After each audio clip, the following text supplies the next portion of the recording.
আলাইকুম। সর্বপ্রথম শক্তিশালী আল্লাহ তাবারক তাআলার কোটি কোটি শুকরিয়া আদায় করি, আলহামদুলিল্লাহ। এবং রাসূল করিম সাল্লাল্লাহু আলাইহি সাল্লামের উপরে দুরূদ শরীফ পড়ি কোটি কোটি বার, সাল্লাল্লাহু আলাইহি সাল্লাম। এক সময়ের ভিতরে হযরত রাসূল করিম সাল্লাল্লাহু আলাইহি সাল্লামের হাতের আঙ্গুলিতে আঘাত লেগে রক্ত বের হলো। তাই রাসূল করিম সাল্লাল্লাহু আলাইহি সাল্লাম বলিয়াছিলেন, হে হাতের আঙ্গুলি, তোমার রক্ত বের হয়েছে? নিশ্চয় এইটা আল্লাহর রাস্তায় বাইর হয়েছে, এতে কোনো দুঃখের কারণ নাই। তাই তো আল্লাহর হুকুমে কিছুদিনের জন্য হযরত জিবরাইল আলাইহিস সালাম ওহী আনা নেওয়া বন্ধ করে দিল। ওহী আসে না, নবীর কাছে ওহী আসে না।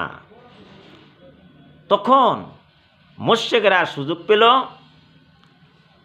তারা বলাবলি শুরু করতে লাগলো, নিশ্চয়ই মুহাম্মদকে আল্লাহ পরিত্যাগ করেছেন। এইটা একটা কারণ।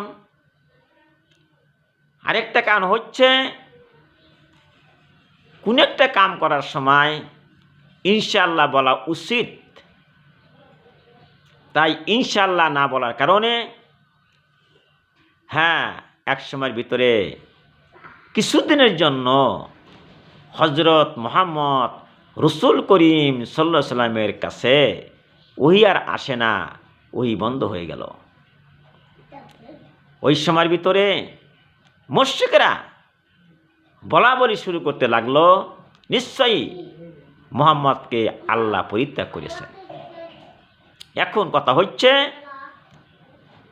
কোনো কিতাবে পাওয়া যায় আবু লাহাবের স্ত্রী উম্মে জামিল এই অপপ্রচার করেছিল।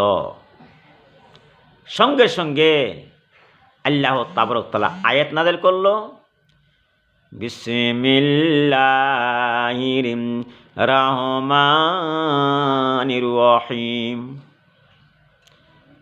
মা ওয়াদ্দাআকা রাব্বুকা ওয়া মা ক্বালা।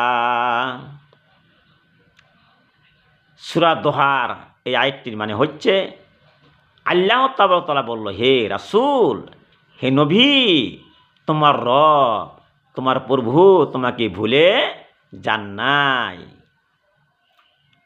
এবং আপনাকে বিরাগ হন নাই।